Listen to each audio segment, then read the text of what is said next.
meeting to order. Hey, Brooks.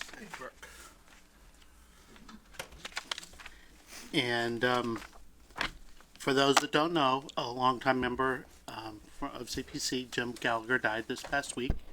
And we would like to pay respect to him by starting with a moment of silence in his memory.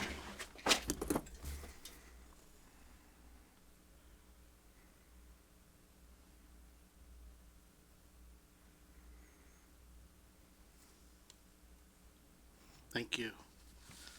He'd have something to say right about now. Well, we'll miss his contributions. Yes, Jim always had. Starting today, this week, we'll probably start missing his Right. contributions. Right. We will. It's just any add-ons when we're trying to control the meeting. Jim always wanted to get his voice heard, and it was always heard. And we will desperately miss him and his contributions, and affordable housing will miss his contributions as well. That was one of his passions in Grafton, and we were fortunate to have him for as long as we did. Billy and I were talking earlier, and Jim and I mean, I met him here on CPC back in 2000 when it all started. And I remember the first time CPC meetings started being shown live, and his mouth. And it was like my mother would possess my body. I'd be like, Jim, stop it, stop it. You know, he'd be swearing, and he'd be like, oh, Joanne, it's fine. We're live. We don't have a beat. So, and I miss my hugs. He would always require a big hug. Yeah. All the When- characters when I in got- town are going. He was one of the characters. You're right. Definitely he was the unofficial mayor of Grafton, I feel like, since we lost Charlie Polak. Yeah. So, Yep. we also want to welcome a new member, a new appointment, I guess reappointment maybe, Ken Holberger. Thank you. Welcome back. Thank you for rejoining. Well, it's my pleasure. This committee was always important to me because because I strongly endorse its missions. So I'm glad to be back. Good. Thank you for agreeing to serve again. And we'll let you, well, Paul's here. There he is. He is. I am here, in a manner of speaking. I am not feeling great, but So I am here. We'll let you quickly start us off on the treasurer's report, and then you can bow out. Yeah, so the treasurer's report that was put together last week, it shows our payments that are going to be coming out. So we have the Pell Farm bond payment that's on there. Everything in blue is essentially stuff that we are going to be needing to pay out. So you can see the Pell Farm one, and down lower, you actually see the one for the One Grafton Common. And then we have the Norcross Park Playground and the Institute Wood Design and Engineering. Those are in there, two fairly large items.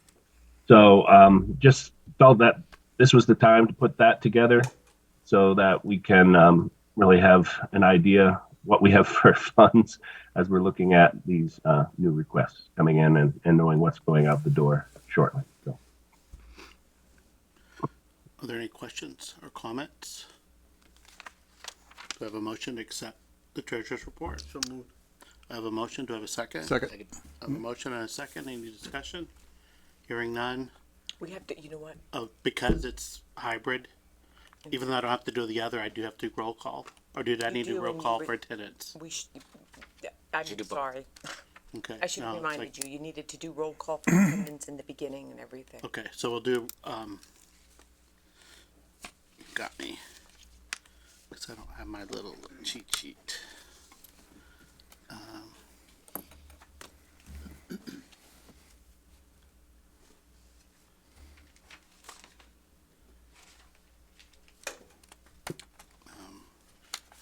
Eric is there too. Who's the town of Grafton? Is that? That's me. That's Joanne. Okay.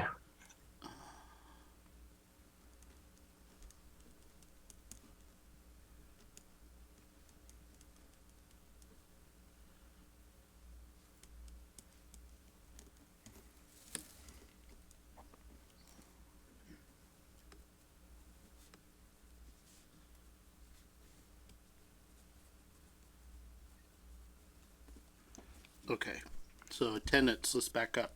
Kristen, Here. Paul, Here. Eric. You, Here. okay. Ken, Here. Justin, Here. Brooke. Here. Okay, and Sandy is absent, I believe.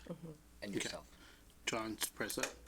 Okay, I do Moving- have one Yep. question that I just thought of literally as you were writing Okay. down the attendance. So Paul, am I accurate in understanding that if with the state match of estimated at 175,000, roughly, if the state ends up doing us at 0%, which is highly unlikely, but just to say, am I looking at this right that we would actually be in the negative if we approved everything at town meeting this year? Yeah, I've never had occasion to see that we've never gotten anything for a match. That would be unprecedented. I don't think that's but that doesn't happen until possible. October That- anyway. Yeah. It is possible. Yeah, No, it's not. It could be low. I but can't not- see that but not happening. zero. But Yeah. yeah, I'm just in my own head, it's just we're getting to be that tight where if we approve everything at town meeting, we would be looking at basically relying on the state match to break even. Whatever. We approved a lot of stuff last time around, and we haven't really had a chance to fill up the coffers again. So we have a couple of decent sized requests. So yes, we would be stretched there. I don't know, Justin, that you were at the finance committee meeting. I don't know if you were there, Ken, Paul, I think you were, where Mark Haddad, the finance committee was actually bothered that we weren't spending more. He mentioned that the town of Groton spends it down every year.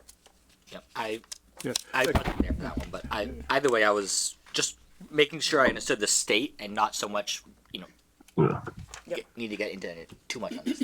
I don't know that I agree with the logic of spending it down every year, and then if you get something that big, you don't have the funding to do it. So I think that's kind of short-sighted. Oh, I agree with you, but it just seemed that, getting whacked both sides here. Yeah, that's a good point, Justin, because we've never been in this situation before. We've always seemed to have, more money, especially when we weren't spending it during COVID.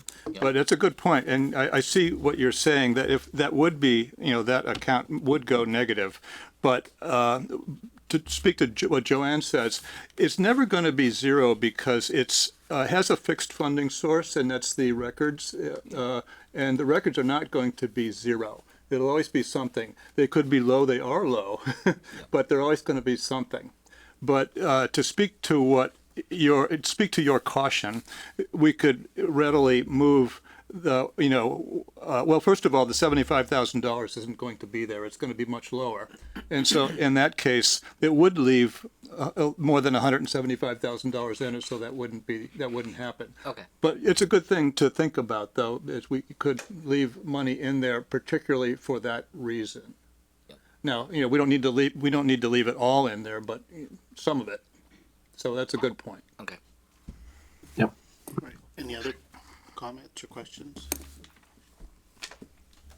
Hearing none, we've had a motion and a second. All those in favor, Kristen? call. Whoop. Beat ya. I know. Kristen, Aye. Paul, Aye. Eric, Aye. Ken, Aye. Justin, Aye. John, I, Brooke. Aye. Okay. Motion carried. Thank you, Paul. Clerk's report. If I may, I put this together, it's gonna come up. I didn't send it out, I just put it together quick, indicating that last week you didn't meet due to lack of quorum. I have to file something with the clerk. Okay. I move that we approve the minutes of our quorum lacking meeting as drafted. Second. I have a motion and a second. Any discussion? Hearing I might none. rework that a little bit, if that's okay. That's fine. All those in favor, I'm sorry, Kristen, Aye. Paul, Aye. Eric, Aye. Ken, Aye. Justin, Aye. Brooke, Aye. John, I. Motion carried unanimously. And then you have the January 26th ones. Okay. These I had sent out. Okay. If everybody's had a chance to review January 26th, Oh yeah, I remember reading that. Did you say I never read them? I said, oh yeah, I remember Oh. reading that. I would have read them and said, I could not say I remember reading them, so you're better than I am.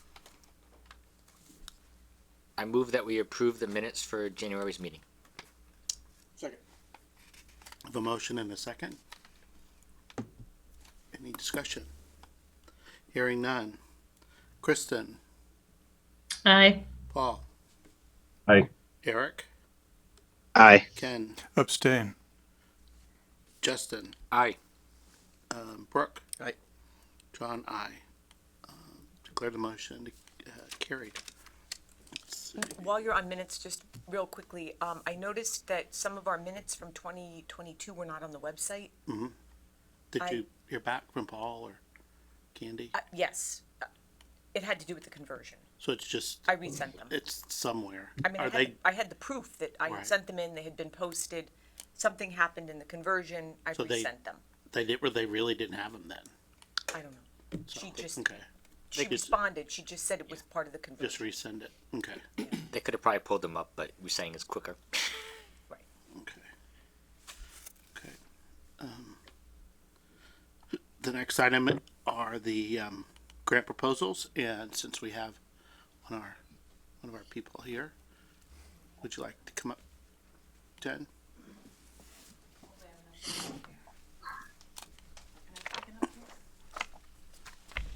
Yeah, I might just do that. Yes.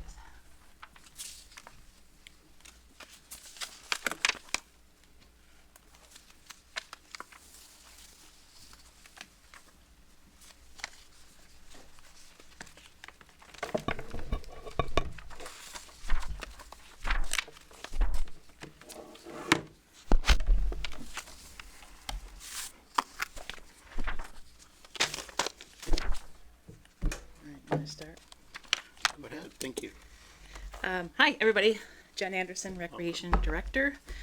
Here to request funding for an inclusive playground at Norcross Park. This project would consist of the installation of an inclusive playground at Norcross Park.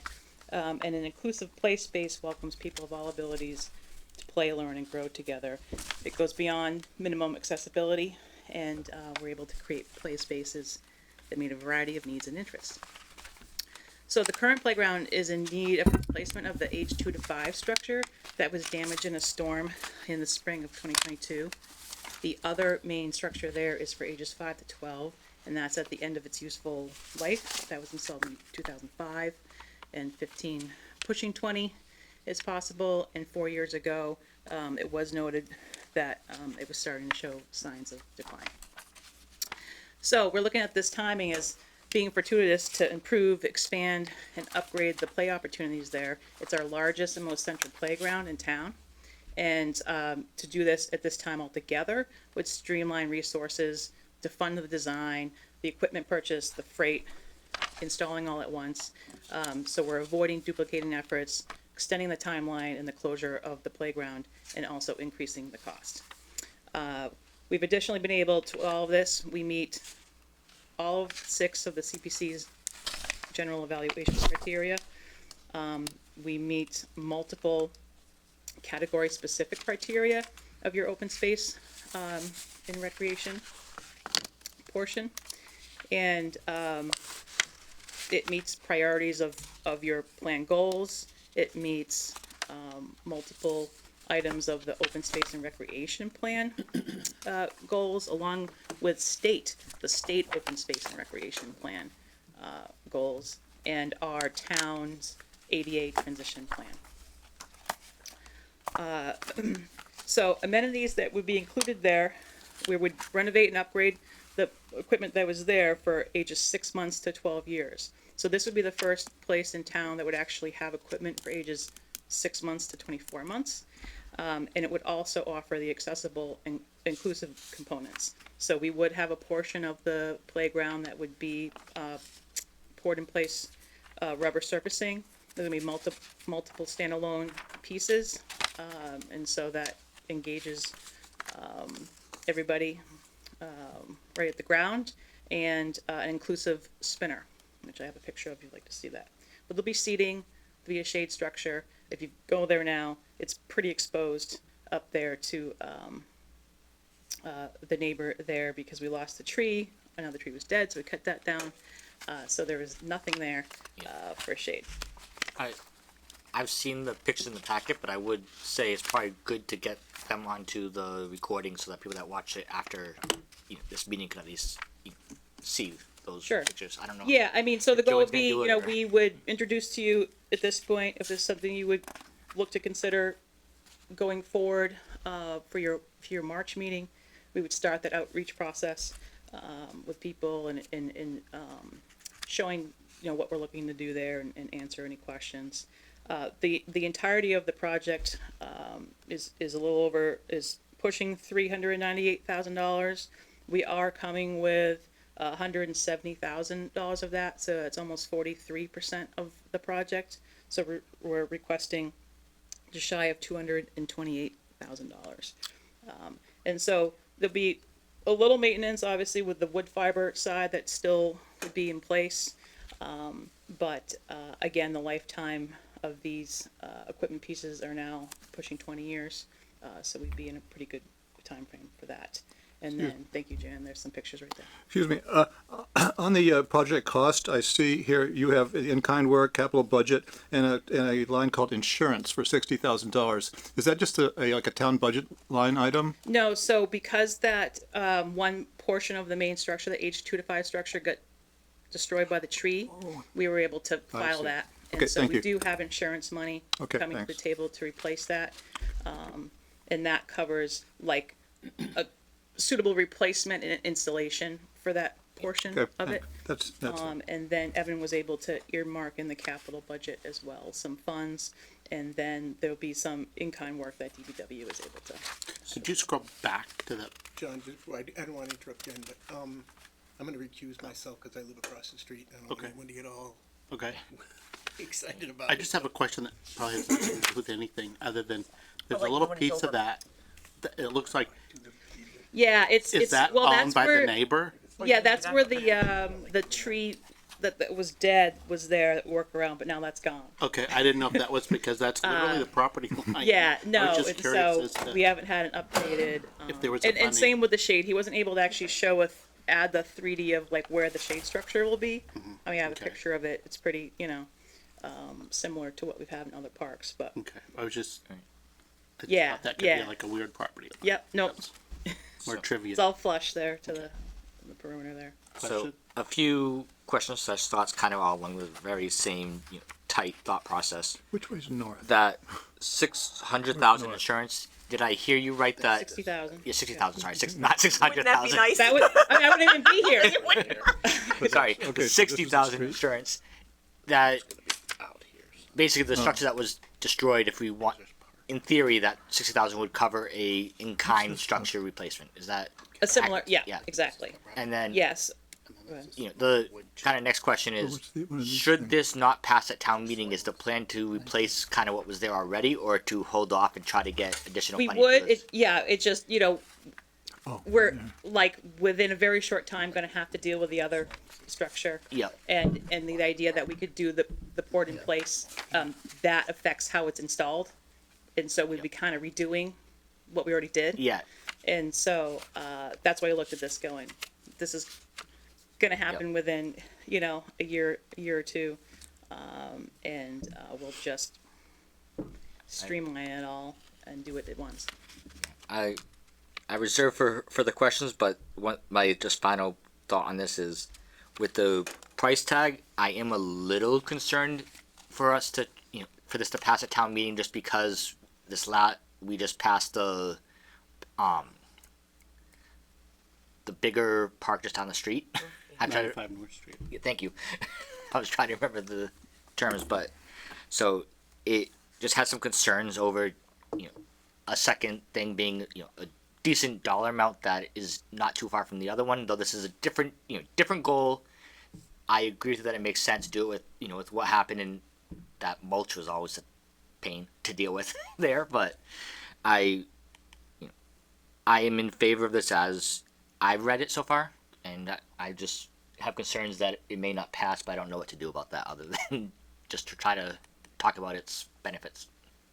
Okay, Paul has a question. You're muted, Paul. Where'd Paul go? He's just on mute. I'm still here. Can you see me? Yeah, you disappeared on my screen. Sorry. I don't know. The screen shifted. I don't know why. So just a quick question, Jen. What other playgrounds may be on your list of playgrounds that you want to update? Well, yeah, I mean, basically everything is starting to age out in general, right? And I can pull that up in a minute, but looking at this, most of this playground has been out of a commission for almost already a year.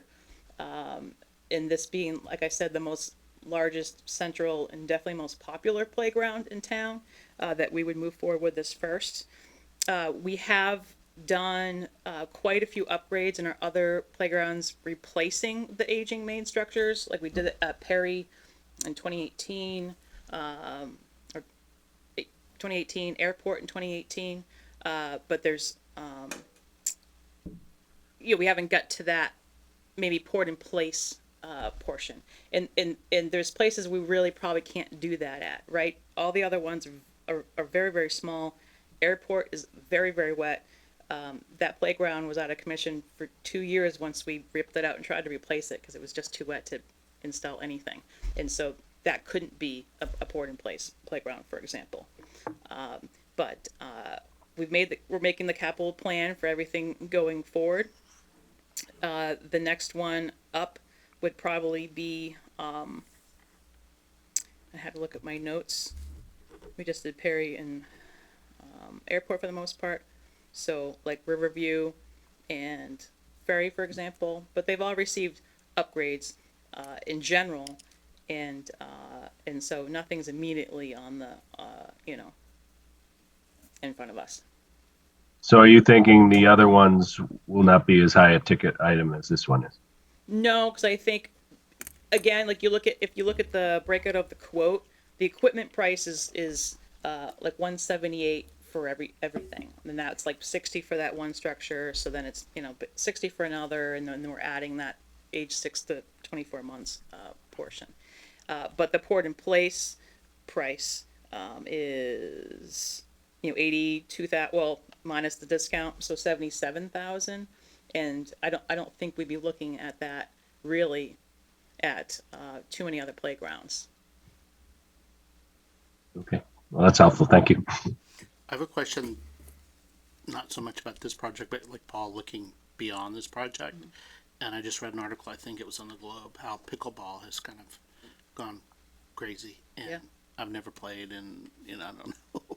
But are we looking at the other end? Because that tends to be older people. Do we have anything like that already online? It seems like I see people For pickleball? on Ferry Street.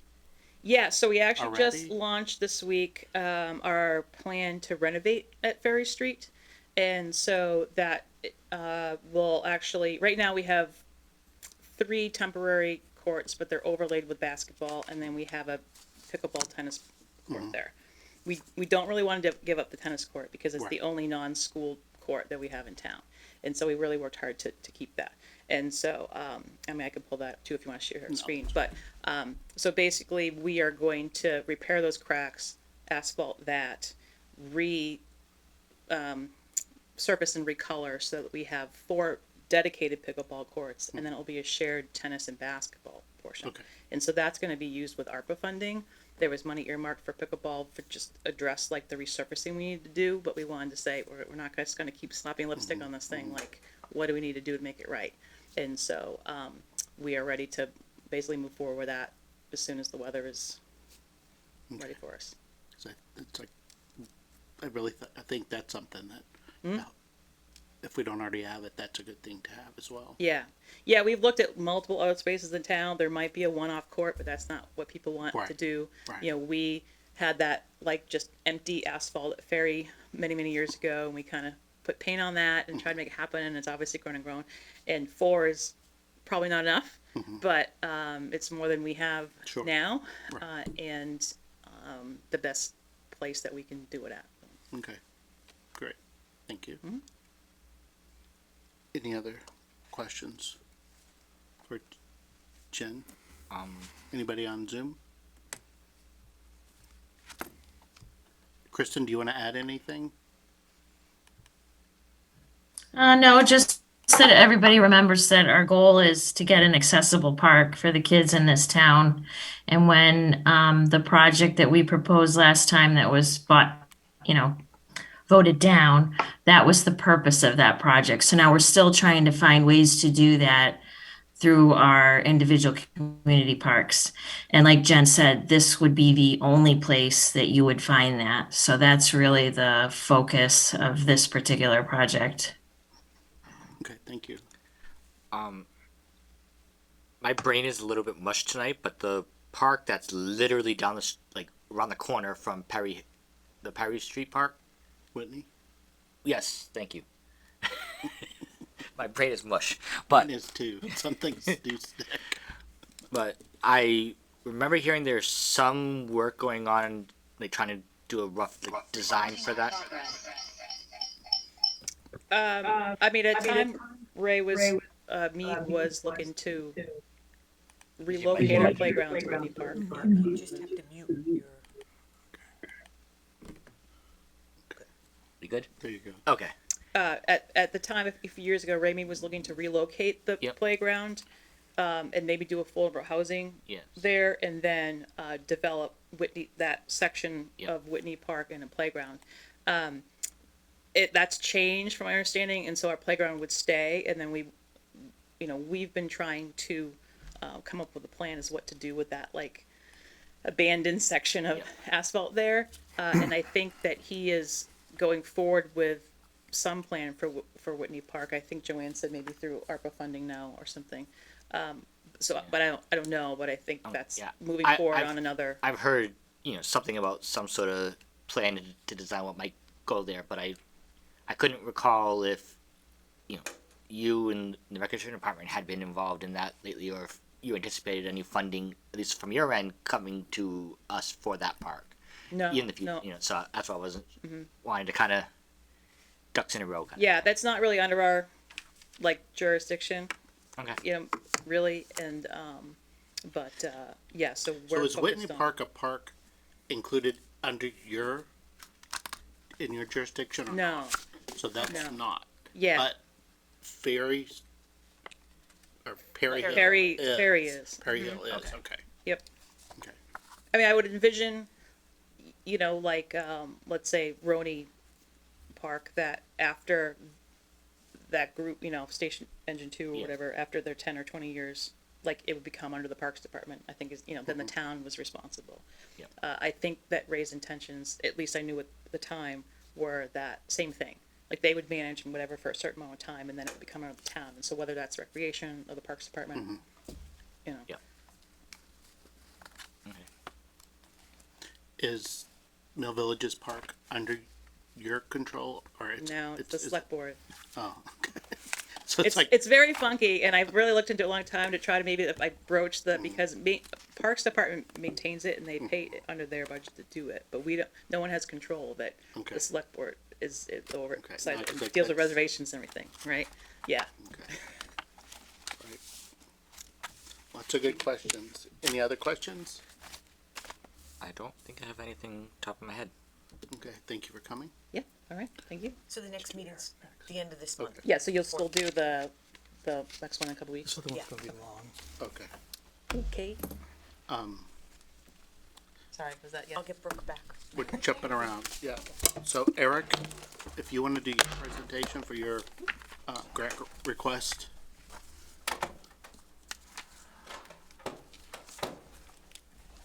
Yep, I'm here. And while we're kind of in between, want to thank Colleen for bringing the hot chocolate. Now I don't have to go buy ice cream. I have had my fix of chocolate. I'll take a cup. Well, I'll run you some over. How is that after the meeting? Okay. Bye, Jen. Good night. Okay, Eric, you're on. Sure thing. So apologies, I am in the car right now, so just as an FYI on that. But yeah, this request is it's I guess carries a little extra weight for me personally, just because I had been working with Jim on this. But Jim and I had brought this up in the past several times in meetings. So I had talked to Jim Gallagher last summer, early summer, just about potential ideas to support affordable housing in Grafton, as Jim was a big supporter of that. And during his time on the Housing Authority, he had said that although the Housing Authority provides very affordable housing for residents of Grafton, there are in many cases still rent payments that need to be made by those residents. And there can basically be two scenarios where either potential or existing Grafton Housing Authority residents may need rental assistance to make either their rent to the Housing Authority or to relieve debt burden from prior past due rents with landlords that were now debts on those residents. And we talked about putting together a fund to assist Housing Authority residents and or potential residents. And I guess that's where I still need some clarification on like the funding that would be possible for this. But essentially, if a Housing Authority resident, lost their source of income or had some sort of financial hardship, medical bills or whatever, and could not make their rent payment to the Housing Authority, unfortunately, like the Housing Authority still has to, they're a landlord at the end of the day, and people do need to make their payments. So we wouldn't want residents that are already, in a position to need Grafton Housing Authority housing to lose that housing due to circumstances usually outside their control. So we talked about putting together a fund to assist residents in those scenarios that are part of Grafton Housing Authority housing to make up missed rent payments by having the Affordable Housing Trust set up a fund that it could then disperse funds per request of the Housing Authority Executive Director in appropriate scenarios. The part that I need clarification on is potential residents. I don't know where that would fall. I guess if somebody is already a resident of Grafton and would be potentially becoming a resident of a Housing Authority development, that would, at least to me, probably qualify them for rental assistance to alleviate back rent due. I don't know where it would fall if the person was not a resident of Grafton but was, about to receive housing from the Grafton Housing Authority. I don't know, like, if we could pay back rent.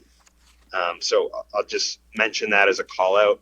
But in working with Jim and Amanda, who's the executive director of the Housing Authority, they said that, a starting figure of $10,000 for this rental assistance fund would probably be a good amount. And then I think on a yearly basis, most likely, there would probably be ongoing requests to replenish the fund as it was used. Obviously there could be years where, none of it was used.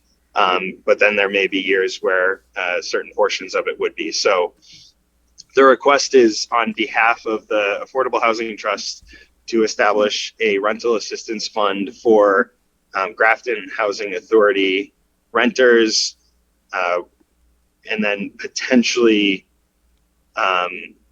potential renters from Grafton Housing Authority, pending, what the rules are on that.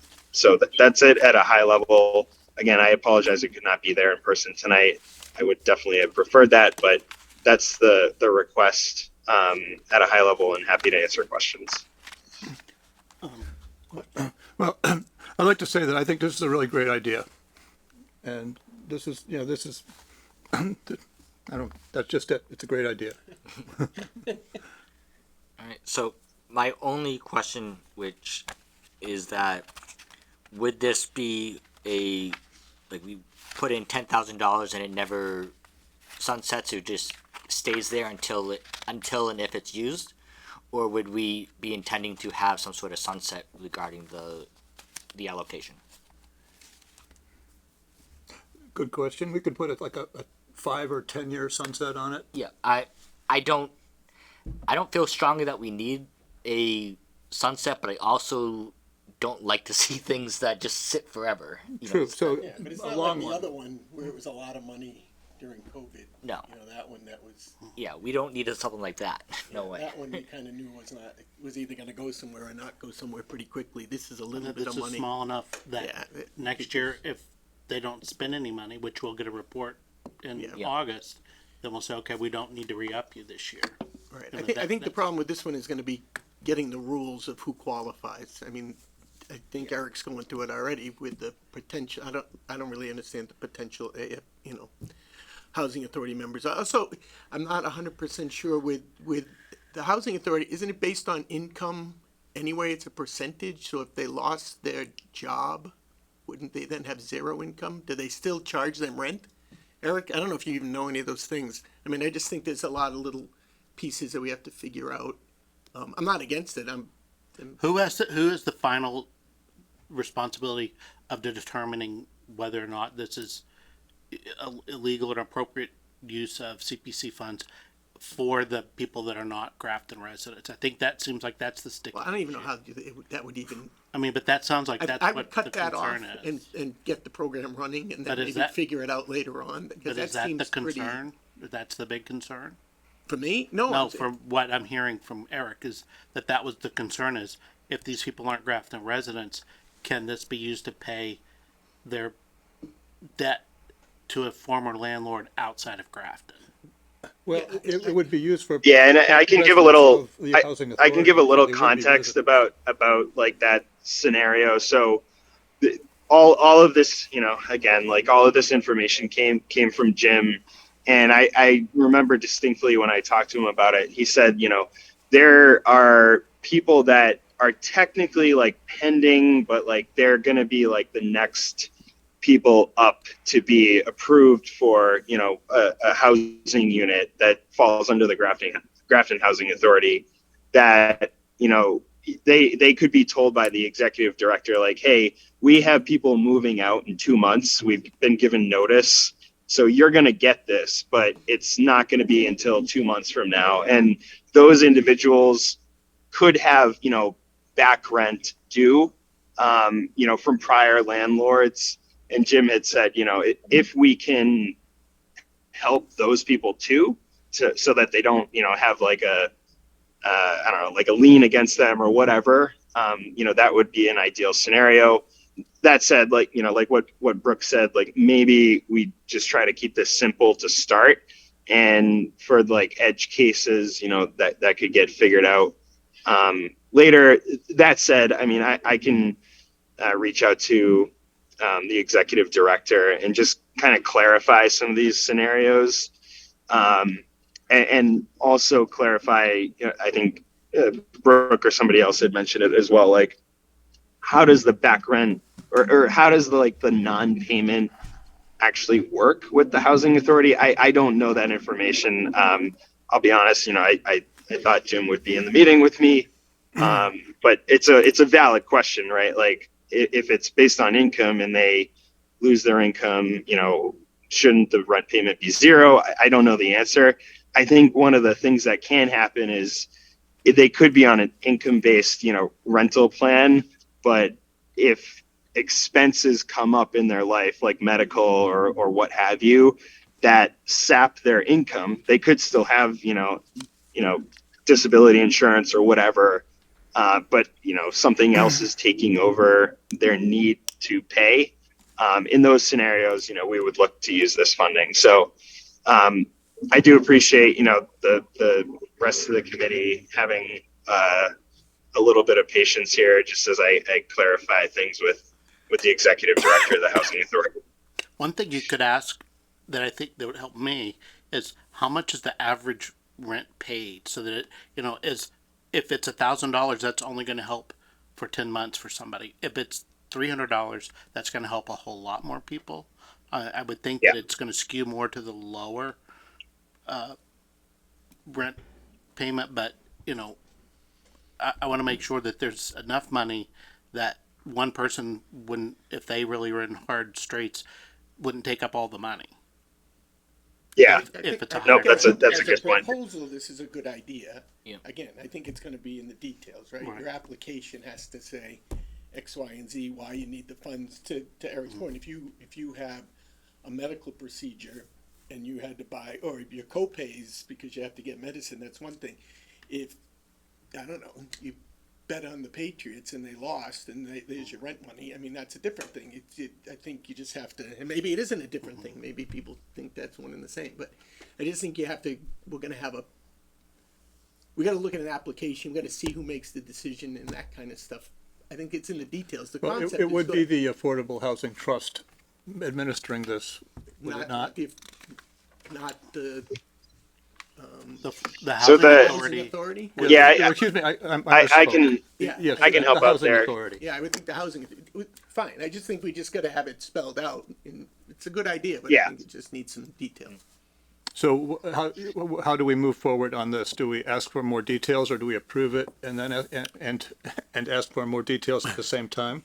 So We don't have to approve it until next month anyway. We have a month to, a little less, to get more information so that we can make a decision. So So, I think overall, I'm in favor of this. There's a lot of details to be figured out. I don't know how many of those details need to be figured out prior to us putting the town meeting or to town meeting ultimately voting on it. But I think that's something that Eric is going to need to discuss and figure out. And without the ability to have Jim at our meeting, it would be at least beneficial to me if a representative from the housing authority could be present, even if it's the executive director could be present for our next meeting. That would be helpful. I don't know that we can get that, but at least in addition to you trying to figure things out, having someone from the housing authority present, since they'll be administering this, would be helpful. Okay. Yep. Eric? Yeah, and that was the thought behind it, was that the Affordable Housing Trust would really only be like a custodian is not even the right word. The housing trust would just be the account holder, but the jurisdiction of actually requesting and expending these funds would be at the decision of the executive director, and that would allow confidentiality to occur where she or he, right now it's Amanda, would get a request from a resident like, hey, I cannot pay my rent, and then here's why, and there's got to be documentation there, like several people mentioned, and then the trust is not really involved. It's just like, okay, we're holding the account because that's what the trust can be there for, as a holding entity. And then in my correspondences with Jim and Amanda, she had said she was going to be meeting with their attorney to clarify some of that stuff and also propose the actual warrant language, which would be helpful as well. So I will definitely be following up with Amanda, and then I'll ask her like, hey, would you be willing to come to meeting, or would you want maybe one of the other elected members to represent the housing authority in this matter, in a public forum, and we can get some clarity around this stuff. Okay, Joanne? Eric, how about if I reach out to Stuart? You certainly can, but it seems like you might have enough on your plate. I can do this if you want, and ask him if any other town has done something similar. because there very well may be one. The other thing. Yeah, I will definitely take you up on that. Okay. All right. I'll do that tomorrow. Then the other thing, this, obviously the similarities between this and the rental assistance program during COVID are astounding, right? So, and that was where a separate group administered the plan. So the housing authority would kind of be that separate group. My recollection Exactly. was that there was no restriction. The money could have gone to people outside of Grafton.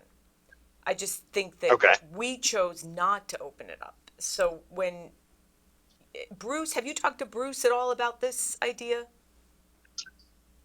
Eric? Not one on one, but the trust voted to endorse me requesting this on its behalf.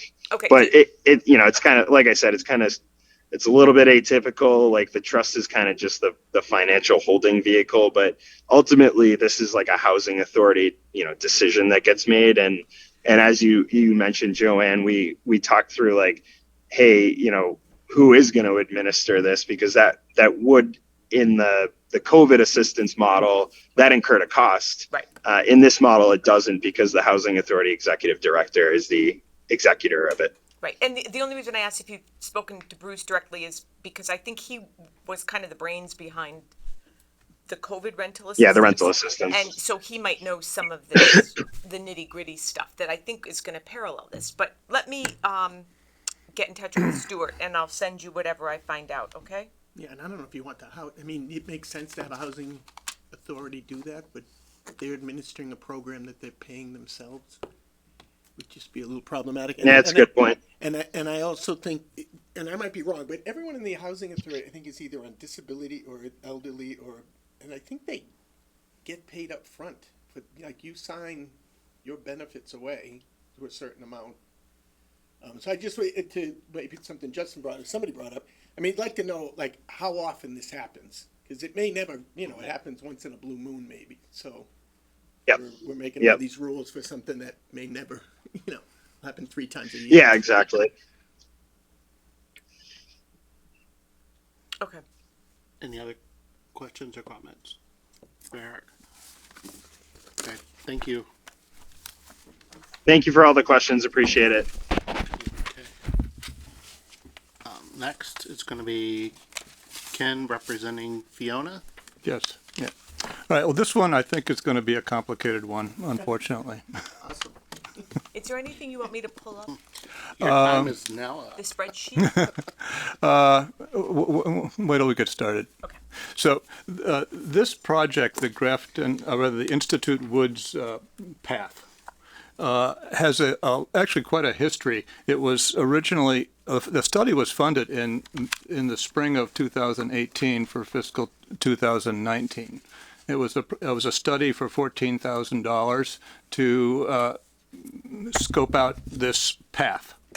And I don't recall, and I didn't look up its original grant request, but I don't recall what town bodies were requesting it. I know that planning was implementing it because that's what planning does. But I was wondering who was requesting this. Was this public safety? Was it the police and fire? What year was it? 2018. I thought it was I the remember school. it was Or was it the I schools? think it was the schools. They were Schools? concerned Based on because the of fact that propane. they were talking about the railroad, and if the railroad blew up, and the kids would have to run out of the school, and they'd have nowhere to go. They don't want to run towards the explosion. No, it's the other way. isn't No, it? it's I'm hoping it's the other way. there's no- I think it's the other way. Right, no right. way out. And so this is the other It's- back door. Yeah, it's going to Institute, where I think that's might have been where it. So this was for the schools, for for public safety. Yeah. And if so I- recreation joined into it because it's, Yeah. a path through the woods. Yeah. Right. But it was, okay, because But may I, the schools did not come here and present it, I don't believe. I believe Joe Layden presented it. so planning Planning is the presented. project manager, and that's appropriate. Right, and they presented it, but I thought that Jay was requesting it because they were concerned that they had no second means of emergency I egress. think he if was, there but it were wasn't like were a he disaster. came and said, we need this path. Yeah, my memory kind of aligns with like Joanne's, is that I think it was the school. Wave your hands wildly, Paul, if you have definite knowledge, because I'm trying to go from memory here. Okay, but I don't have definite knowledge. I just have a question. If the main tenet of this is public safety, why are we looking at it? It's not one of the funding mechanisms we have.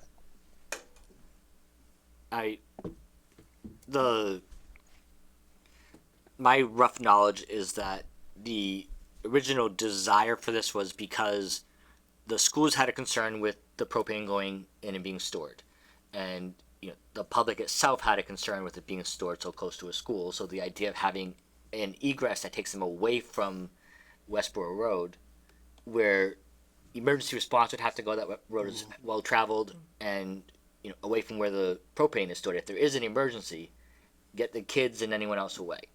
The secondary aspect of that was that is a good opportunity for, at least when school's not in session, for someone to park and go and a hike through those woods if we can do something with that. So my memory was that it was championed by Jay from the schools, as well as the public in general, and Joe Layden as planning came and presented and pushed forward based on the overall public interest. That was my understanding. Right, and part of it was that land was being developed. It had been auctioned off, and planning that was the time frame. I believe you can clarify that through the planning department. The first owner of that land had come forward with his plans of 44 homes. Yep. I think it was at that time. Yeah. It's since been sold to Pulte, but the subdivision was approved. I think it was modified around that time, and then that's when this was kind of fresh in people's minds. You can have a path that goes to that subdivision, and within the last year, Pulte is finally starting to do work on it.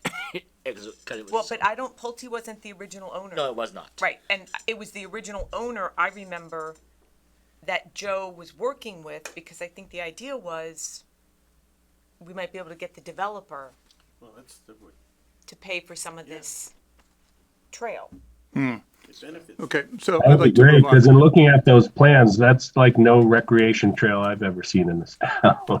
Not at the extreme that they have and the cost that's involved. Okay, Paul, let's come back to that. Okay, so let me just continue that. This project was initiated, I guess, sometime after July of 2018, and I know that it was worked on through 2019, and then it just went quiet. From being on the committee, we usually find out when these things are done. We generally get copies of them when they're done, and we never did for this one. In fact, as far as I know, everybody just forgot about it. John And didn't forget. so anyway, We talked about it. when we started driving up and down Institute Road and seeing this development occurring there and all those trees being cut down, it occurred to me, and I was thinking, weren't we going to build a path? And whatever happened to that? And I asked Joan back in this a little over a year ago. I said, Joan, whatever happened to that?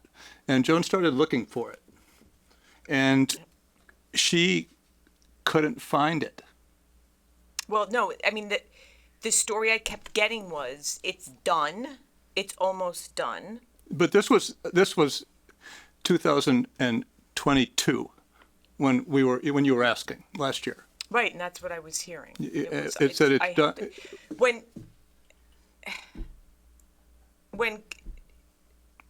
When Joe left, it's almost done.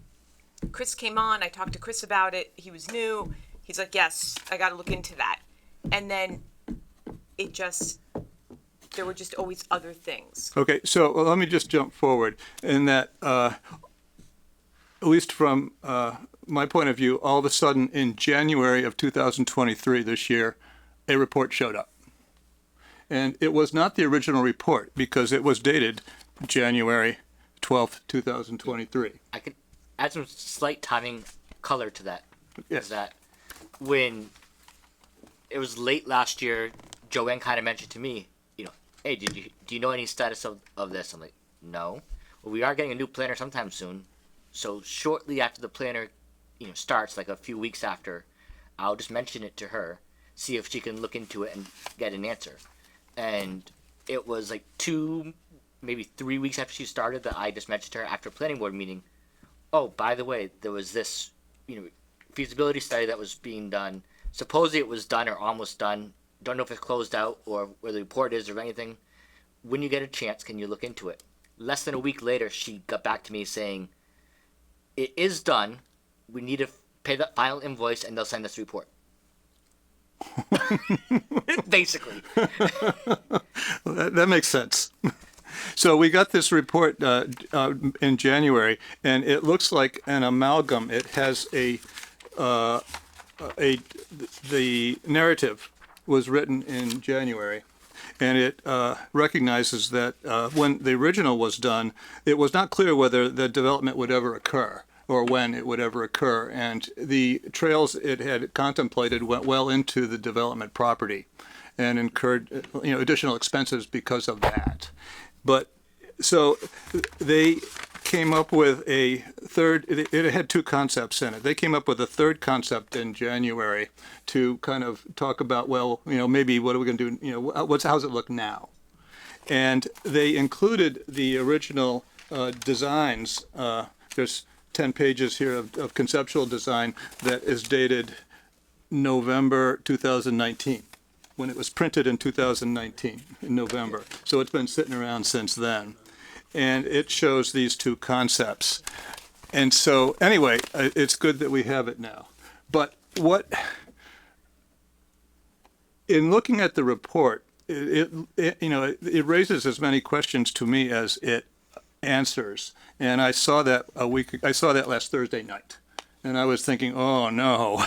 Number one is that concepts 1 and 2 cost over $2 million for the concept 1, and $1 million for concept 2. Particularly if you add in the $75,000 that was being asked for. And they looked like they weren't optimal. They looked like they didn't explain the reasoning behind some of the choices that they made, and I think it was based on assumptions that might be obsolete. And it also had conflicting assumptions in that it says that it was for public safety, and the public safety might want to drive vehicles on it. But with the boardwalk or the switchbacks, they wouldn't be able to, because they wouldn't be able to do that. So there was internal conflicts in what they're proposing. And I looked at the course that they laid out, and it didn't look to me like it was optimal. And there was no, they said that they're going to have a 10-foot wide path with 2-foot shoulders, and they didn't say what the path was going to be constructed with, but it seemed, I would infer that it's either asphalt or concrete, but they did not say. In the thing that says concrete, doesn't it? I don't think the word concrete is in there. I do recall from. I can't say for certain, but I do believe that the part of the intent of that too was to make it accessible, because they're going to have to take the children from the school, which need to be Right. to be accessible for like wheelchairs as well. Yeah, so it needs to be ADA accessible and also have some characteristics that the emergency responders would require, but they're kind of unstated, and they say that, oh, by the way, it wouldn't work anyway, the way we designed it. Yeah, this says it's a shared use path made of bituminous concrete that'll be 10 feet wide with Okay, the there, 2-foot dense graded crushed stone for shoulders and loam. I mean, yeah, this is, it's a highway. yeah, it's a little out. It's a highway. And it's a highway with these crazy switchbacks, or else a very expensive boardwalk. And so it sounded to me on Thursday like the $75,000 was to do detailed designs for these plans, and to go barreling ahead with a project that was going to, after we spend $75,000 more, we're going to have to ask that, someone was going to have to ask the town for another $1 million to build this thing, this path. Now, I'm in favor of having a path there. but I'm not certain about whether the town would go for $1 million path. Well, it's labeled a Grafton walking path. That's a lot different than having emergency vehicles being able to drive over it. So there wasn't really any discussion of why it had to be why the path had to be the way that they designed it. And it looked to me like there were contradictions there. And so they might design it for these, for driving vehicles on when in fact no vehicles would be able to drive on it. And so that would not be a useful thing. So it seemed to me that, and it also, in talking to Fiona, she was under the impression, being new, that this was all, it's all signed off by everybody in the town. That, the public safeties, the schools signed off with, rec signed off with it, the police and the fire, they're all signed off on it. But I suspect that I'm not sure that they've even seen it. Yeah. And so, I find it unlikely. It's unlikely. So I guess that you may concur that we're not ready to spend $75,000 to design the thing and go barreling into a construction project. So what Fiona and I came up with was that we would commission an update of the study to resolve these questions. And this time we'll catch it when it's done. And we will, and part of the study needs to meet with the parties that are, that want to have it done and find their minimum requirements. Because we need to find minimum requirements. When studies like this are made, we often say, we'd like to do this and this and this and this and this. Go, make us a plan. And they come back with a plan that's huge. And we would like to have a plan that's not quite so huge, that meets the requirements, meets most of our requirements, and we'll, agree that this is what we want to do. But to Ken, who's the driver of this? Well, we just asked that question I to know, begin so I'm with. saying, to go back to get all these answers, because I think fundamentally it depends on what you're trying to build there. If it's an escape route, it's gotta be one way. If it's a walking path, it's gonna be another thing. What if it's gonna be both? Well, I don't know if you can have both in a way, because with one, you wanna go straight and get out of there as fast as possible. What can they do? And the other one, you little wanna kinda meander side through the wilderness, so. trails off of it? Joanne, can you let me share Oh, of course, Something. Kristen has her hand up, that's Kristen, why go I was ahead. pointing at John, sorry. And she'll get something on the screen. Kristen, go ahead. You're mute. So did I hear correctly that there wasn't any mitigation asked from Pulte when they were getting their permits for that subdivision to cover any of the costs of this potential path? Are they already past that point where we can't ask them to consider some of that? My understanding with regards to Pulte and that subdivision is when they purchased it, they purchased the conditions that were established when the subdivision was, approved by the planning board. I would need to look up the details of that because I was not on the planning board when that was approved initially. So I don't recall all the conditions that were involved.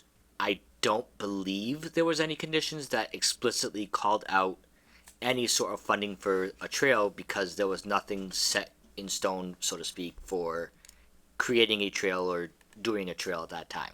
So it was likely just a general agreement verbally, just, kind of, off the cuff that, yes, if you do this, I'll support it from the original proponent of that subdivision. But I don't think there's anything in writing that says they need to do anything with that. And the planning board could not add anything to them taking over the subdivision to do that unless they were to then come before the planning board to make a modification that we had the ability to request anything from them for. So there's not really, unless it's already in there wasn't anything that we could really do. And how many homes are in that subdivision? I think I can look it up in 2 seconds and I'll get back to you. Well, just not exact. Do you have an idea, like Roughly, an I want to average? say it's in the range of 35 to 45. Okay. And how much open space was affected by that? Is that an open space subdivision? If you look on your screen, on the upper right-hand corner, you can see the subdivision plan.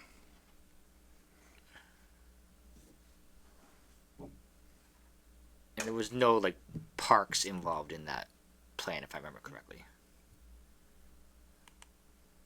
Okay, thank you. So, I'm going to try to expand. So this is the whole this is the whole property. On the left, where my little cursor, my hand cursor is the school, and then there's the property that that's in this area here, which is the town parcels, and they're variously controlled by the Conservation Commission and the Recreation Group, and I don't know who else. But in any case, that I'm going to try to expand this now to. Okay, so if you look at this, there's all the squiggles in yellow are the trails that are on the property that have been on the property for decades. In orange, if you can see coming right here where the P for parking is, this orange trail is the path that is actually a variation on the path that they have in concepts 1, 2, and 3. And the path runs through here, common with all the concepts. And then at this point here, it shortens the length by cutting across the field here, where the other two concepts, not shown here, they're in your packet. The other concepts run down to this corner here, and they make a left and head up this way. But they don't need to. They can just run across the field like Brooke says, go straight. And then in this area right here, it has to go up a steep hill. And then there's a flat spot here where it can go into the subdivision. Is where it goes into the subdivision a house lot? It would, with this project with the town funding, it would only go to the subdivision and then have to, and from there on, they would need to. But then it would dump off on the It would private property. it'd dump off onto their property where they would have a paved 6-foot path or 4-foot path that goes on from there. I am pretty sure that's a explicit cutout on a subdivision plot plan, or that it's like an This is a an direct easement. Yeah. This little thing here is an Skinny little, easement. okay, I see it. That's an easement. There's another one down here on the south side. For what? There's another easement down here, but Access to this the- one's even harder to get to from from an ADA point of It's an view. explicit access easement to the woods behind it. Right, and I believe they're planning on paving a path through that easement. Which they will not do, and, because they're all over town, those easements are never. It might be people's wor- yards. It may be written in the decision Well, or the plans that they're going to pave it. I don't remember for sure. We'll but- see. I mean, all the ones I've seen, it becomes their yard, and then they complain that there's people walking across their yard to go access them. Right, but if they pave a path and they Well, and they they put do. up if they put up fences, they can prevent that. And in the past, the planning board has made those requirements. I don't know whether they did on this Yeah, one. I'd have to look at the plans and the. I know they Decision, requested, I mean, I'm not gonna argue, but I'd like to see one. Well, there's a couple. The Brook Meadow Village, they did a super job. The Brook, it's south. It's Brook Meadow Village is off Milford Road, Yeah. north of Milford Road. The planning board did a super job on that one. It's there? Yes, there are trail accesses. They built trails. Okay. They built trails to a With the fencing and a thing, at the entrances. Nantucket Place behind Silver Silver Lake. by Silver Lake, Nantucket Place. They've got a cul-de-sac, and on both sides they have fences where the trails start. Fence gates. Also, so that's- North I Grafton, asked North for- Grafton Estates. We're gonna keep going though.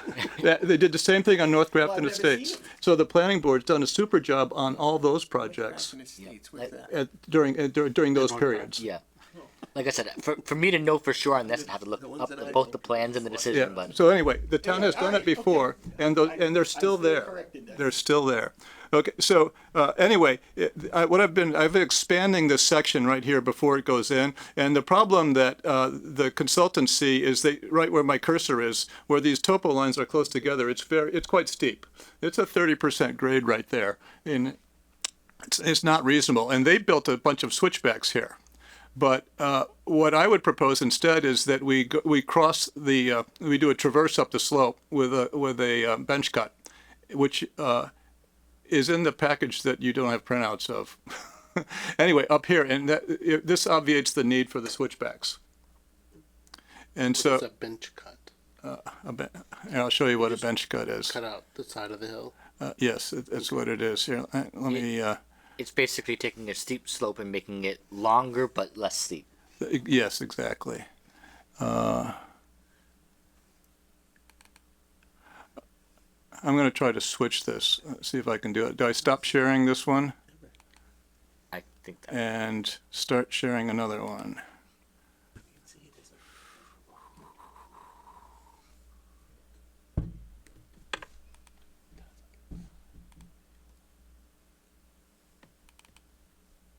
Okay.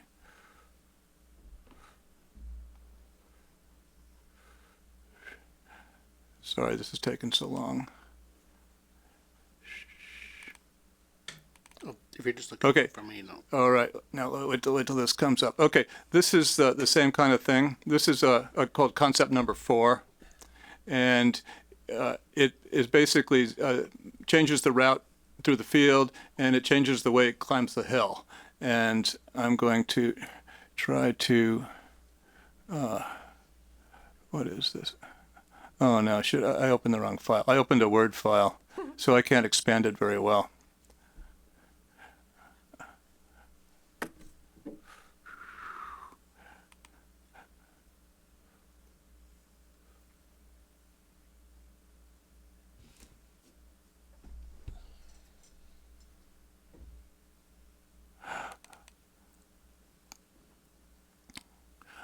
Okay, so in any case, I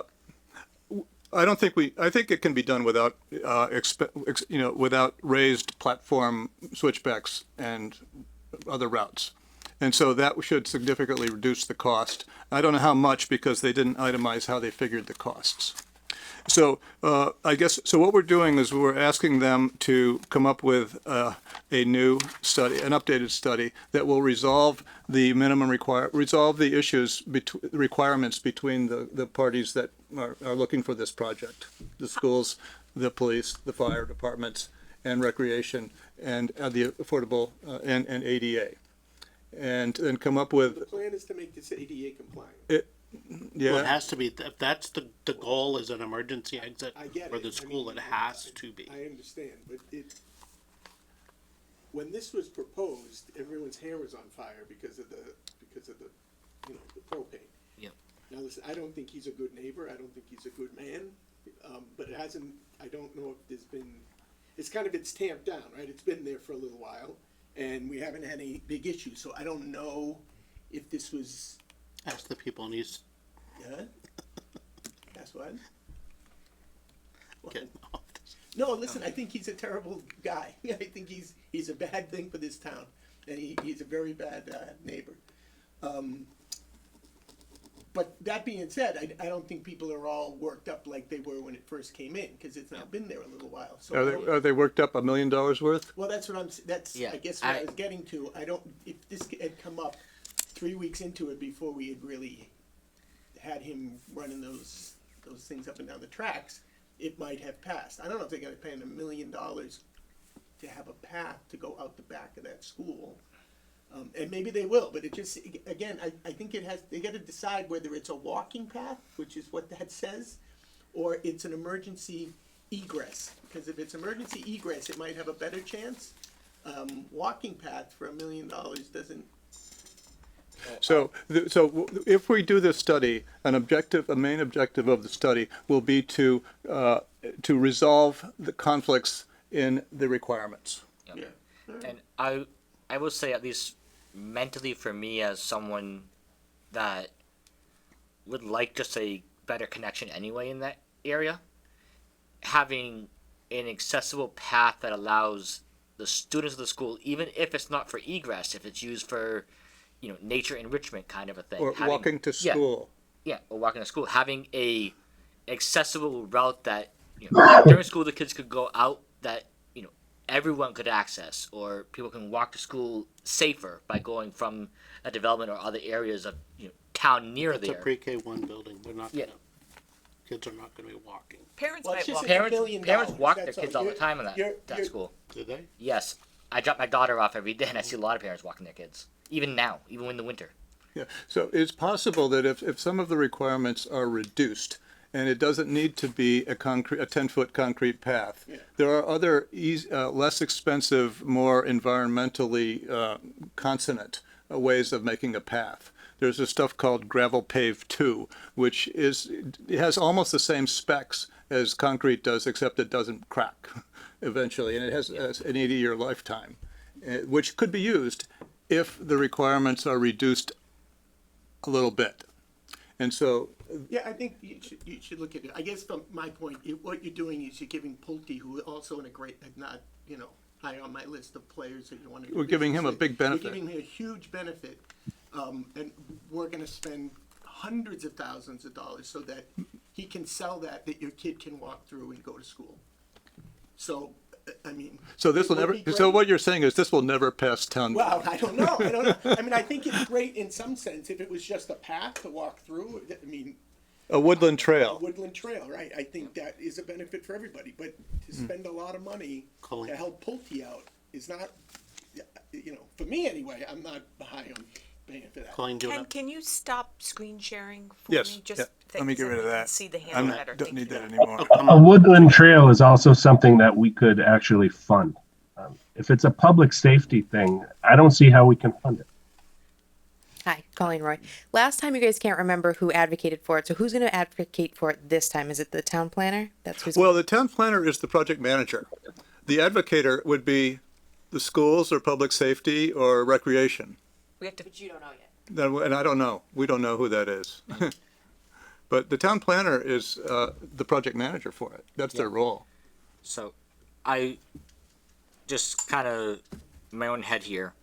Before our next meeting here, I will look into the details on the plans to see does it need to be, is it in the plans that it's going to be paved, or fenced off or whatever, and what is in the conditions and such for to see, do they actually have in their decision in some way that they're going to pay for something, and I think at least from where I'm sitting as well, finishing the study probably makes sense. Even if the town decides we don't want to do this, but finishing the study and eliminating those conflicts, I think is a good idea.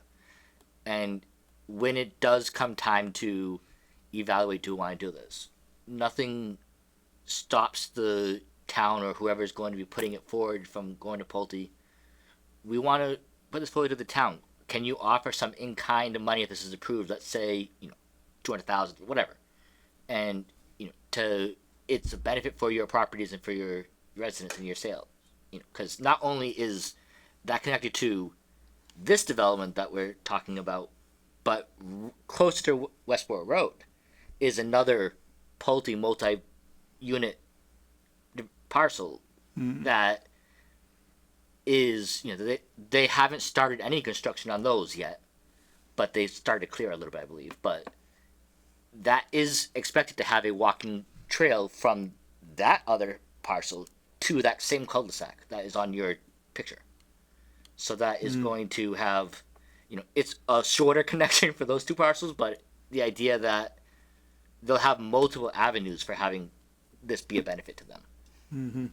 Kristen has a question. So that was my next question. If anyone was aware, is there any other interconnectivity for other paths on the other side of that development? Like Justin had said, over by the train station, like will this connect eventually with other paths that we have in the works? So to elaborate on what I just said, we have this development, and then directly on Institute Road, but closer to Westboro Road, that same corner is a mixed-use development, the planning board at this past meeting, I believe it was, approved a modification of an approved not required thing to basically split the two, things there. So Pulte is going to not do the residential part that I talked about. It's two relatively big buildings that I think they're to own, but might be rent, for a good number of units and, parking and everything.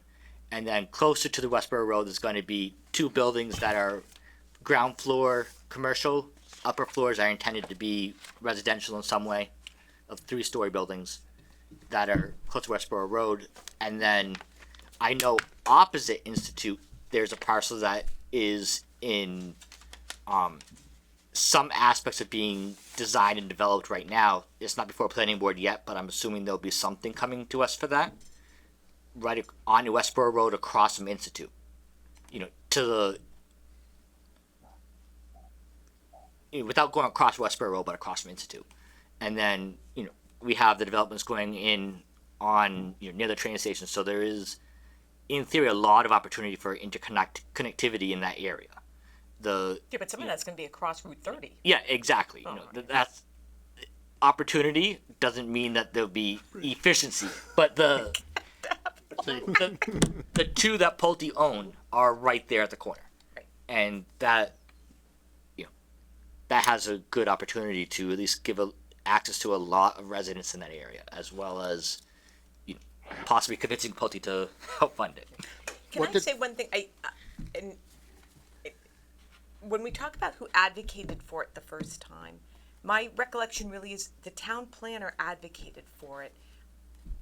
I believe under the direction of whether it was the town administrator or the select board, and it's like what Brooke said. And I think if we go back and talk to Jay, there was a whole plan that the schools were putting together to evacuate those kids in the event that something happened.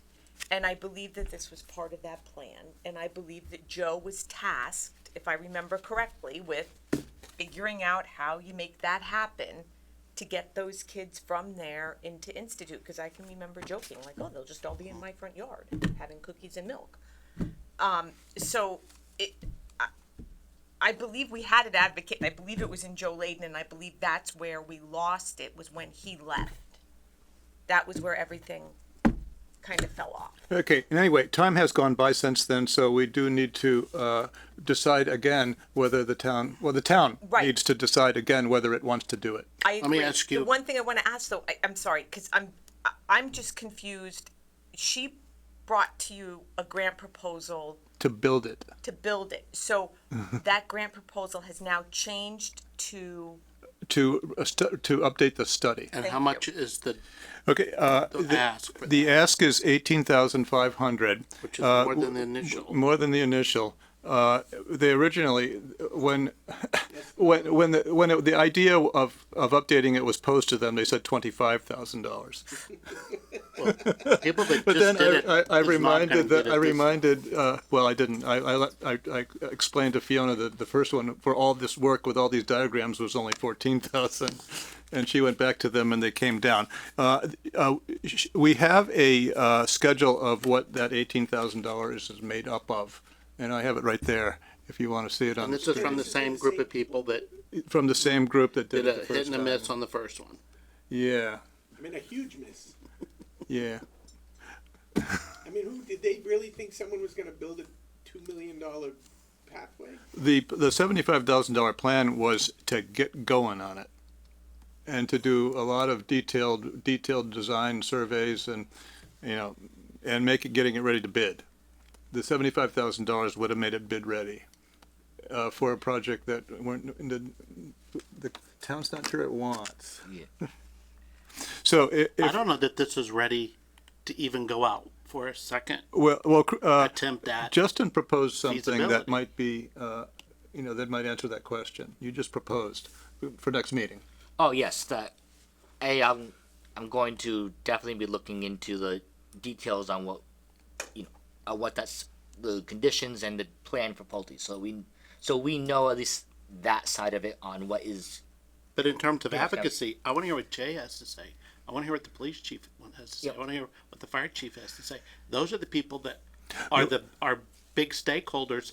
And if this were a high priority for them, and this has been sitting fallow for how many years? Maybe it's not a high priority. Maybe we don't even want to. We could ask them before doing the study. We could yeah. we could ask I them. think You know, No, Definitely do I that. mean, Yeah. planning could ask them have to. just to say whether should we update the study. And Pulte, well, especially if they have no legal responsibility, even though you're not responsible for this financially, how much are you going to kick in? Zero. Okay, we got your answer. Oh well, we think it's a good idea. We'll give you X. Yeah, I think it. But all the people that are the critical players, I don't think anybody's ever asked them anything.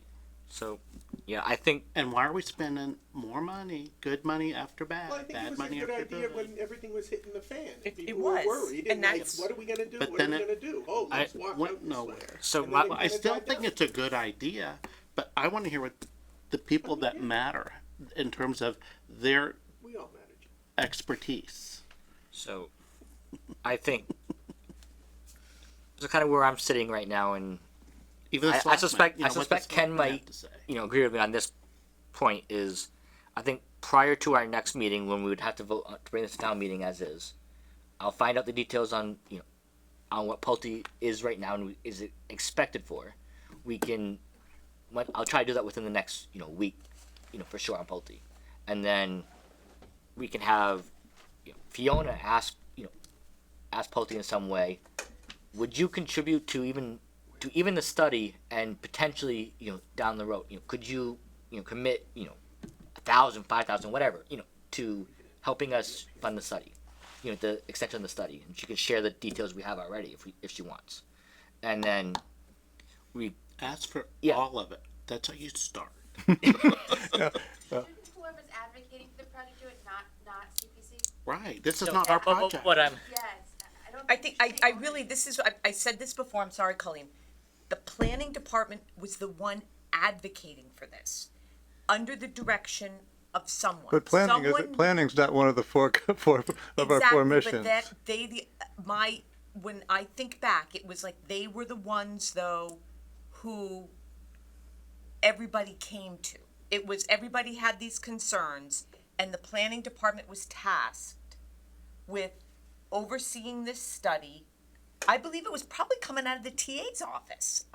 Were you Well, on this?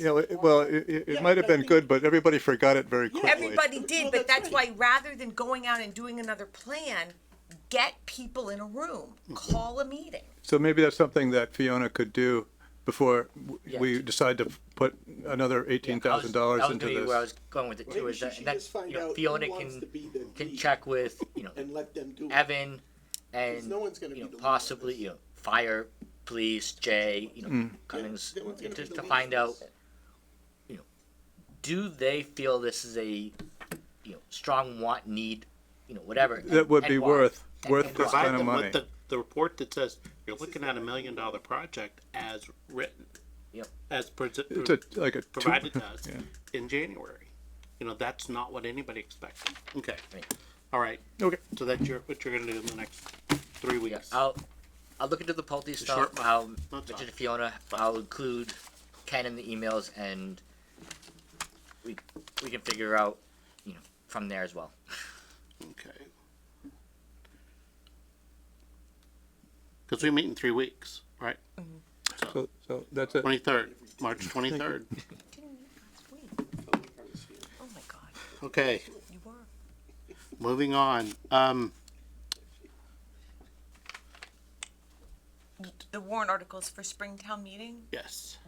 The point of that really was just to say, this is your big one. You've got the Pell Farm bond, you have the townhouse bond, you'll have all of your budget ones. So I'll be working with Paul on the reserve numbers.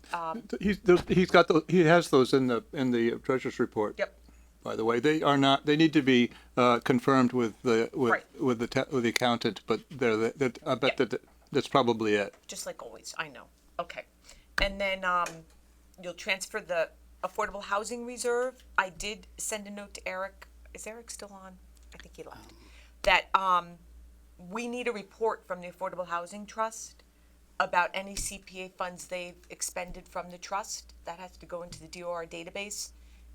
somebody should really be at the March meeting. You might want to reach out to Bruce and let him know that. So I'll, at the next meeting, have draft warrant articles for you all to look at, okay?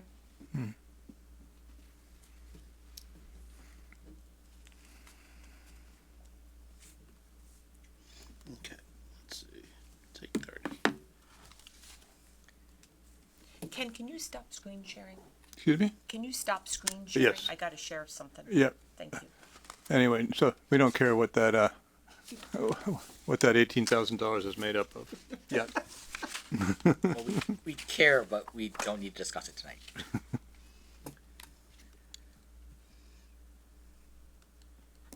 Well, Joanne was gonna check into signage. I'd said something about, Right. a temporary sign to place at locations, especially during the construction phase or before a permanent sign was placed, so that it would have our name, so people would know this is what your tax dollars are paying for. Brought to you by your tax dollars. Right. The CPC, whatever. So I pulled this document, it's from the zoning, I'm sorry, the zoning bylaws.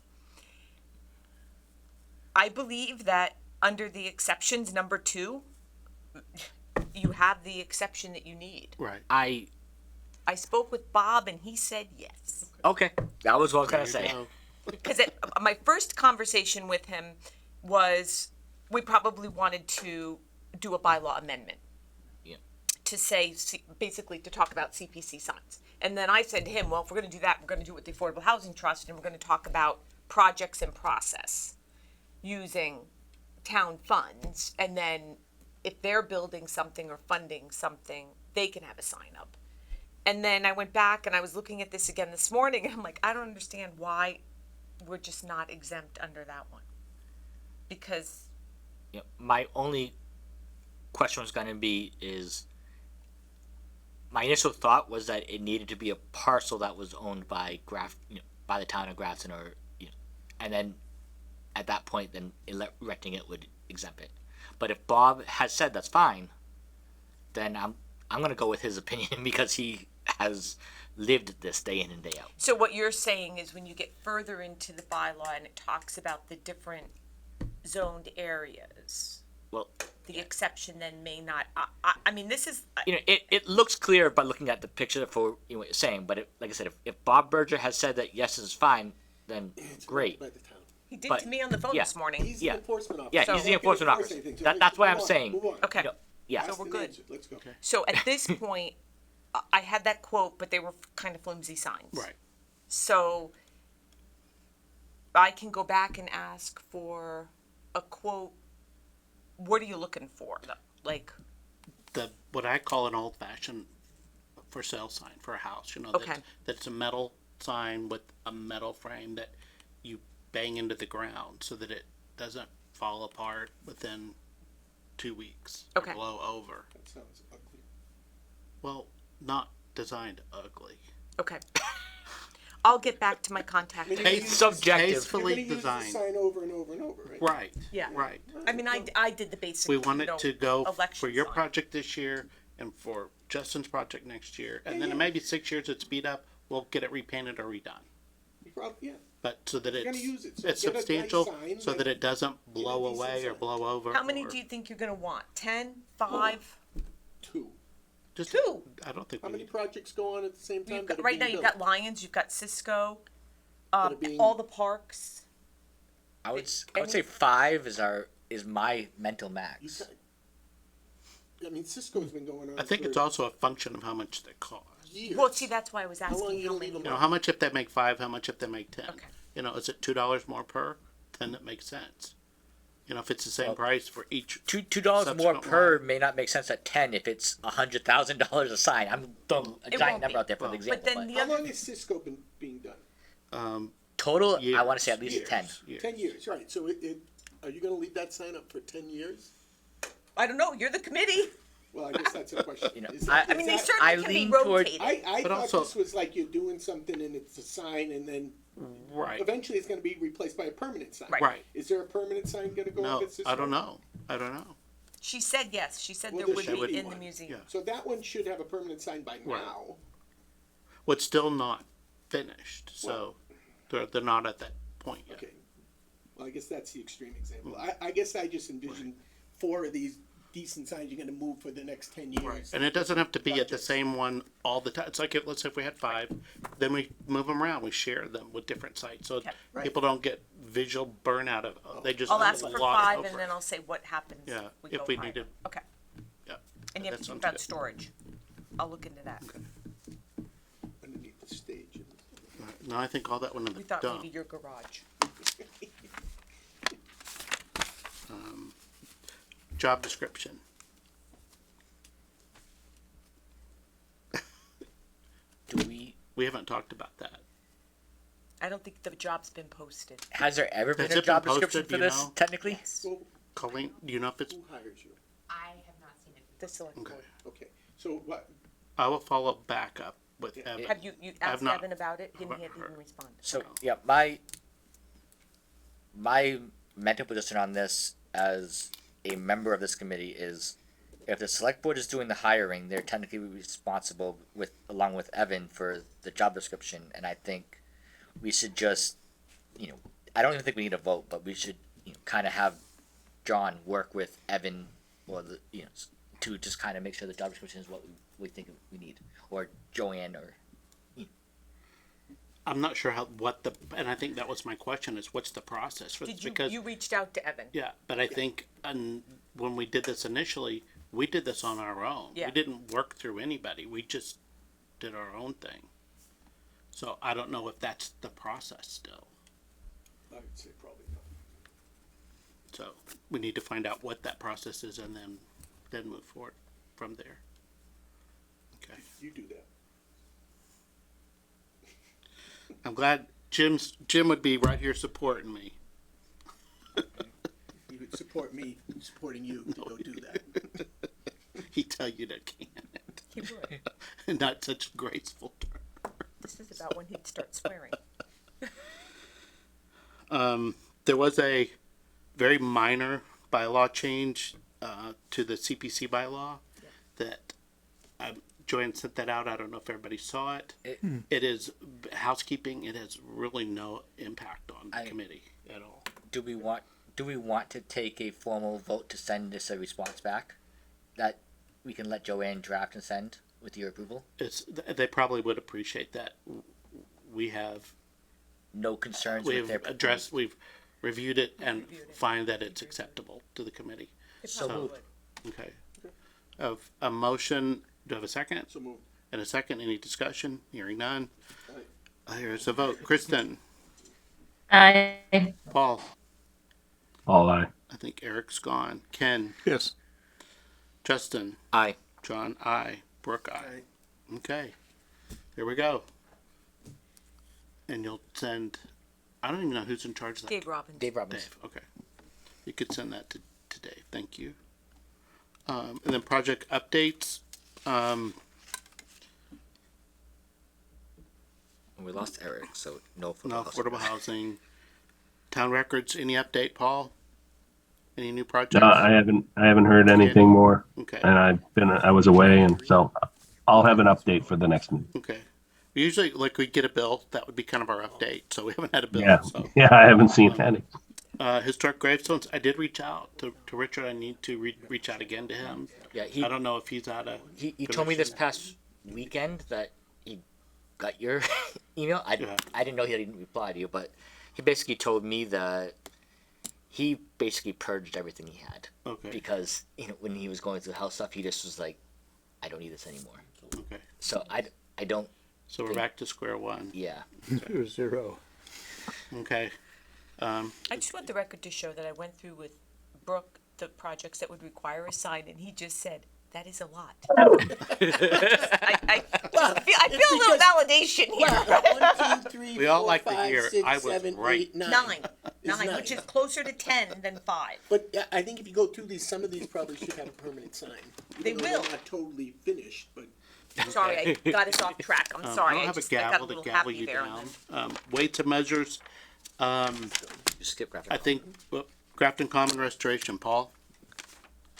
I looked at it and then I looked away. Yeah, so we're finishing up few items. One of them is the irrigation system up there. So we have a contractor, Tender Touch Landscaping, is going to be doing the work. They will be doing that in the spring. We're having a little bit of electrical work done on the archway lanterns, which will, right now it's slated to be done the first day of spring, weather permitting. And we're working on a sign up there, which would go on the back side of the new electrical panel, which is like a brushed aluminum and kind of stands out like a sore thumb up there. So the sign would cover up the back side of that. Those are the main things that, big things that we're working on. We did have a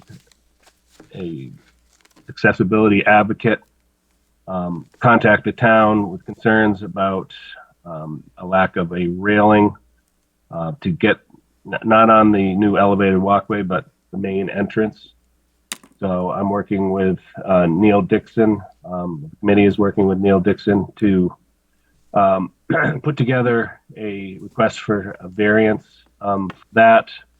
In addition, the chair of the Accessibility Commission had approached us during construction in 2022, asking about the benches that are not along an accessible route, and did we have a variance for those? We have actually communicated with the executive director of the Architectural Access Board, and that is not a requirement. The fact that we have 4 and they are along an accessible route is more than we need to have.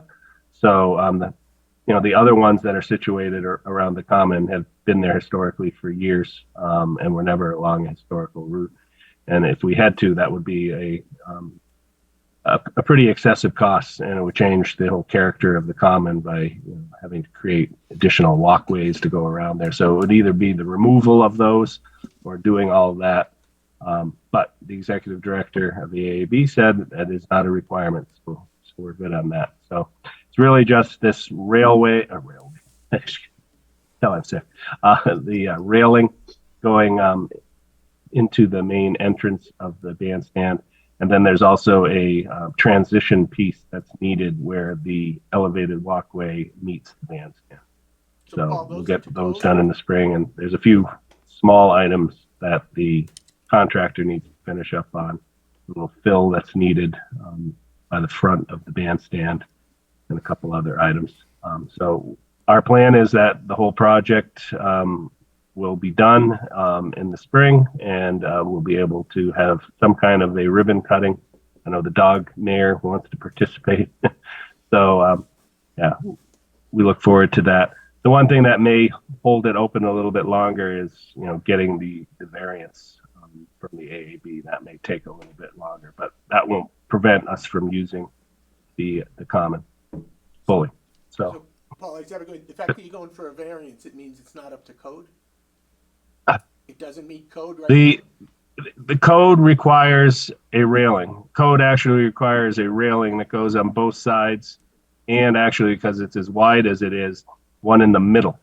Okay. And those railings can't just go up to where the existing railing is around the bandstand. They'd have to extend another foot into the bandstand. So we want to request a variance to not have to do all those. We'll put a railing in on both sides, not one in the middle, and not have it extend into the bandstand itself. But we're researching that right now. That is the plan right now, is to apply for a variance for that.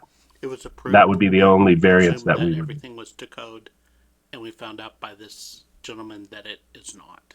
Well, I know, it's already done, but I guess it was my understanding that extra railing on the incline But the problem was is up that to code, and we put it in there. that's I know, a no. separate thing altogether. That's an extra thing that we did, and that may play into our argument, if that's where you're going with it, Brooke, that yes, we did something extra that wasn't needed.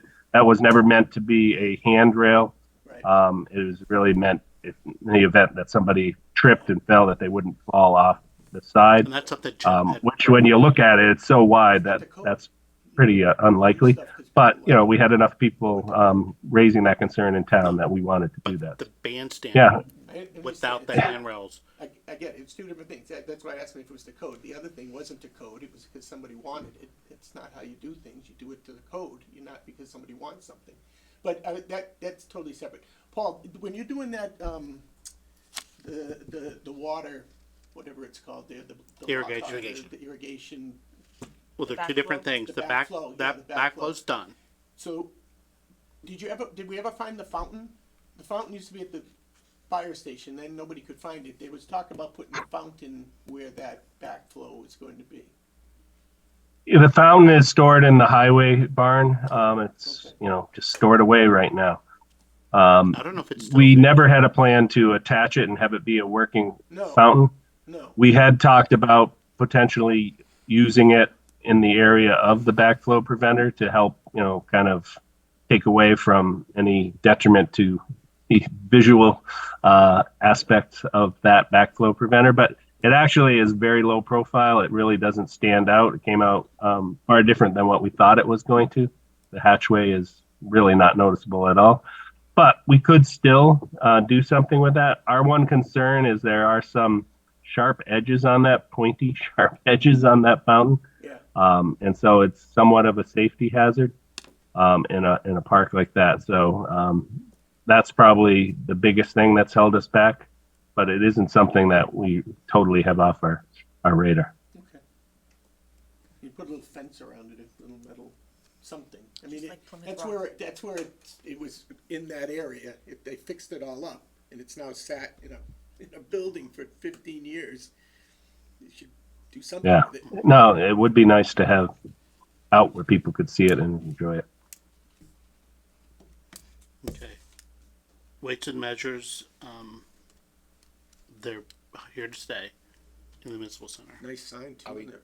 Are we closed out now for that? No, Still waiting on. need to get the money back from the library.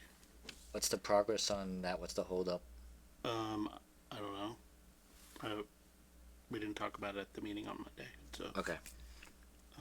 we were supposed to be in person, we weren't. Or actually we met a week early. We're not supposed to meet till next week, but we had to meet a week early, so. Okay, Lions Club, that's Jim. I did get a bill, from Dennis Perone regarding Heron. regarding the bathroom, so that is in progress. Yeah. Jim is still watching over that that project, but he's not gonna be able to tell us about it. So, Cisco Homestead, So, Joanne, the last thing Ray sent about the last bill that was all set, was that the last bill we did? Did we figure out if that's close outable? While you're looking that up, I know Ray did say she wasn't going to have anything ready for this spring meeting, but she's still looking to come before us for. Is there a significance to the color of that building? It's just an odd color. what color is it? It's like purple. I don't remember if there's. I mean, You don't like purple? I don't dislike purple, but it's a historical, whatever you call it, longhouse, next to it says purple garage. I don't know if it's, or whatever it is. Yeah, I don't remember if there's a significance. I will look to see if we can close that out. That's usually something, like, I would work with Paul on that. Tend to close them out when we close the books. The end of the year. Like at the end of the year. Yeah, But I'll check on I that. mean, kind of might be my terminology issue, but it was more. Is that the last thing that? Can we call it done? Can we call it done? Understood. Okay, you're not talking about permanent like I don't. closing I the don't care. accounting. You're- Right yeah. this second, I don't care as much about does the accounting get closed. I know that Yep. will get done, and I okay. care that it is. But my immediate concern is, do I need to keep watching this Correct. as it stands for this last round we did? All right, okay, I'm on it. Kristen, do we have any updates on the ADA projects at the parks? No updates on the ADA projects. There were still, at the last meeting, it seems like a few things that still needed to get done, and I'm assuming then, Was gonna be done in-house, remember? oh, okay, Right? okay. USGU, Universal Accessibility Project. That was technically Paul. Paul? The UU Church. Any updates on that one? I haven't heard anything from them. No. South Grafton? I haven't heard anything. I plan on following up in time for our April meeting. Okay. Anything North Street updates, Kristen? Surveying has started. And then the town work is going to take place over the summer from June to September. And then the contractor work will follow after that. Good, thank you. Any update on the Robinson property, Joanne? The title issues? Seems like they were just gonna move ahead. Go ahead. I had my little thingy and I put it away. Hang on. It was. Here it is, last one. I reached out to Evan. He said we have been able to move beyond the title issues. Remember, there were title issues within. Okay. These issues are not able to be resolved, and while that brings some amount of risk to the town's position, he thinks it's very low. We are now waiting on the seller to get a certificate that is needed for closing from conservation. And they should have that after the next meeting on February 21st. I don't have an update since this, so I will follow up again. Do we know what the title issue was? I never had details on it, just that when they went to close, there were title issues. Colleen? So it was a historic family Do you wanna member, it come was up like here? 100 years old. I don't remember it that well. Hi. Something that goes back about 100 years where it could be potential that a family member comes forward, but the likelihood was so low that they couldn't rule it out, but it's not likely. So they don't have, is that what, that Lee doesn't have clean title to the property? So it was some family member way before Lee that they couldn't rectify that gap this is or- that there were no other family members that could come back and claim it. Okay, But it's really old and they're not worried about it. okay. Thank you. So baseline reports are waiting on that? Yeah. So Motion to adjourn. So, I have a motion and a second. Kristen, Aye. Paul, Charlotte, I. Ken, aye. Justin, Aye. Brooke, John, I declare we're adjourned. Thank you. Thank you. See you in 3 Good weeks, night. everyone. Good night, everybody.